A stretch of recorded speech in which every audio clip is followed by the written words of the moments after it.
This is a reading from the Mystical City of God, the Conception, by Venerable Mary of Agreda.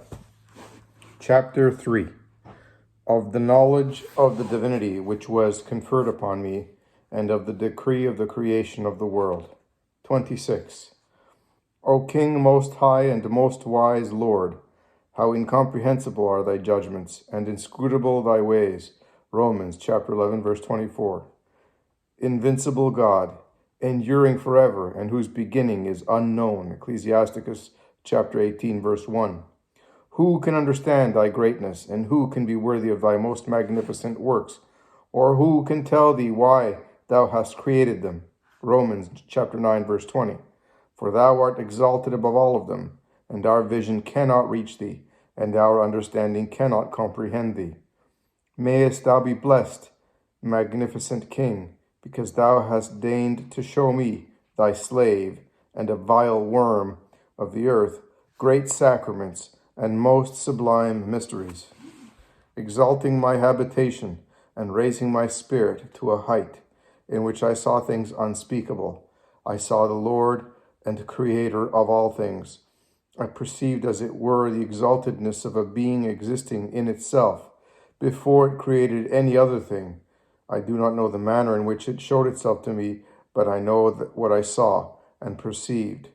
His Majesty, comprehending all things, is aware that, while I am speaking of his deity, my thoughts stand still, my soul is troubled, my faculties cease their operations, and the superior part of my being deserts the lower and animal parts, despises that which is of the senses, and flies towards its beloved, leaving lifeless the body which it should keep alive. In these excursions and abandonments of love, my eyes flow over in tears, and my tongue becomes mute. O my most high and incomprehensible Lord, infinite object of my understanding, how am I annihilated at the sight of thee, the measureless and the eternal, and how my being grovels in the dust, scarcely knowing what I am. How can my insignificance and misery dare to admit thy magnificence and thy great majesty? Vivify, O Lord, my being, strengthen my vision, and give the break of life to my fear, so that I may be able to describe what I saw, and thus obey thy command. 27. I saw the Most High at the same time, understanding how his majesty is in himself. I received a clear intelligence and a true perception of what is meant by a God, infinite in his substance and attributes, eternal, exalted above all, being in three person and one true God, three in person because of the three activities of knowing, comprehending, and loving each other, one so as to secure the boon of eternal unity. It is the Trinity of the Father, the Son, and the Holy Ghost. The Father is not made, nor created, nor begotten, nor can he be generated, or have a beginning. I perceived that the Son derives his origin from the Father alone, by eternal generation, and that they are equal in their duration from eternity, and that he is begotten by the fecundity of the intelligence of the Father. The Holy Ghost proceeds from the Father and the Son through love. In their indivisible Trinity, there is nothing which can be called first or last, greater or smaller. All three persons are equally eternal and eternally equal. There is unity of essence in a trinity of persons, nor are the persons mingled in order to form one God, nor the divine substance separated or divided in order to form three persons, being distinct as the Father, as the Son, and as the Holy Ghost. They are nevertheless one and the same divinity. Equal in each is the glory and majesty, the power, the eternity, the immensity, the wisdom and sanctity, and all the attributes.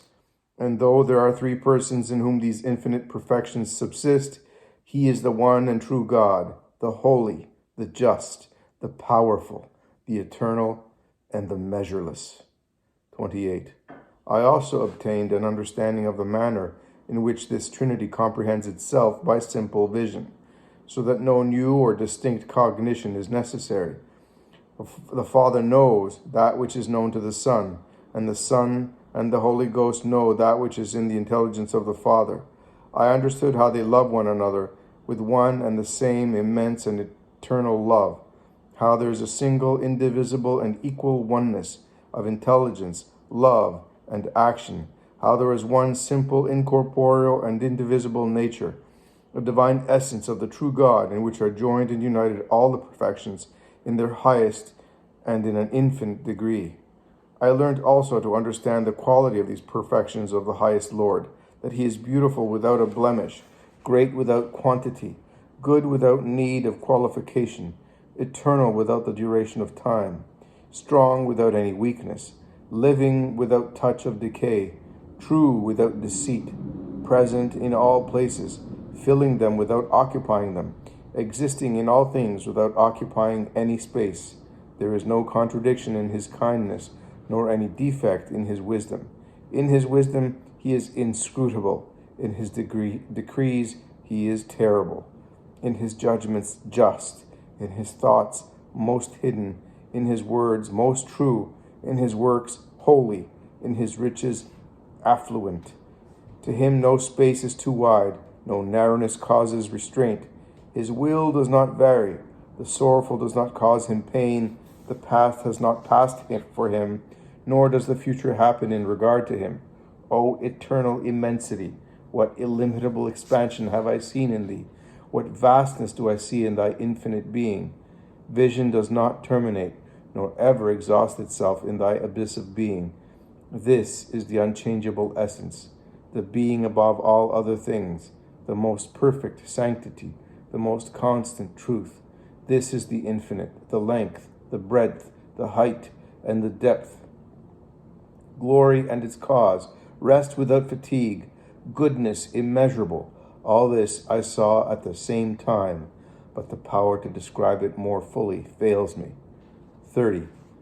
I saw the Lord as he was before he had created anything, and with great astonishment I looked to see where was the throne of the Most High, for the empyrean heavens were not, nor the lower ones, nor did the sun exist, nor the moon, nor the stars, nor the elements. Only the Creator was without any of his creatures. All was void, without presence of angels or men or animals. I saw how of necessity it must be admitted that God has his being in himself, and that he stands in want or need of none of the created things, for he is as infinite in his attributes before as he is after creating them, and he will possess and hold these attributes during the whole of eternity, because they exist in him as in an independent, increated essence. No perfection which is in itself purely and essentially such can be wanting to his divinity, for the Godhead is the only thing that is, and contains all the perfection of created beings in an eminent and ineffable manner. All the other beings, insofar as they exist, have their existence solely in that infinite being, as effects in their cause. I understood that the Most High was in the quiescent state of his own being, when the three persons, according to our way of understanding things, decreed to communicate his perfections as a free gift. For greater clearness, I must remark that God comprehends in himself all things by one indivisible, most simple and instantaneous act. He does not go on from understanding of one thing to the understanding of another like we do, distinguishing and perceiving first one thing by an act of the understanding, and after that proceeding to the knowledge of others by their connection with those already known. God knows them conjointly, all at once, without before or after, since all are together and at once contained in the divine and uncreated knowledge and science, just as they were comprehended and enclosed in his infinite being, as in their first beginning. 32. In this knowledge of God, which primarily is called the knowledge of pure intelligence, scientia simplicis intelligentiae, we must, according to the natural precedence of the intelligence before the will, not overlook a certain succession, not indeed of time, but of nature. Hence we perceive that the act of intelligence preceded by its nature the act of the will. For in our way of reflecting on things, we think of the act of intelligence by itself, abstractedly from the decree of wishing to create anything. In this first stage or instant, the three persons, through an act of intelligence, confirmed the opportuneness of the work ad extra, and of all creatures, which have been, are, and are to be.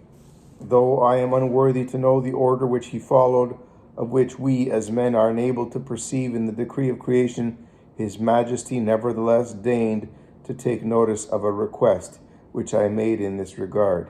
I petitioned him to make known to me the place which was held by the Mother of God and our Queen in the divine intelligence, and as well as I can, I will state what he answered me and manifested to me, and I will also say something of the order which I perceived by the help of God in these ideas.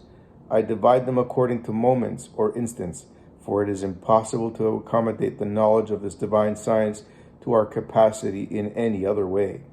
This science is called the science of vision, constituting the divine ideas or images of the creatures which God decreed to call into existence, and which are a production of his mind.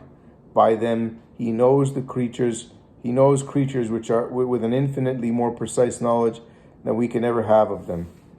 34.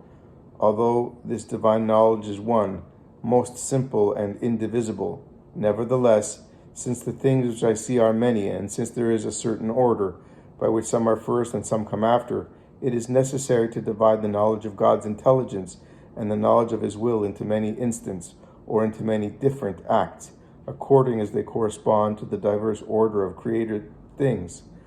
For as some of the creatures hold their existence because of others, there is a dependence of one upon the other. Accordingly, we say that God intended and decreed this before that, the one on account of the other, and that if he had not desired or included in the science of vision the one, he would not have desired the other. But by this way of speaking, we must not try to convey the meaning that God placed many acts of intelligence or of the will. Rather, we must intend merely to indicate that the creatures are dependent on each other, and that they succeed one another. In order to be able to comprehend the manner of creation more easily, we apply the order of things as we see them objectively to the acts of the divine intelligence and will in creating them.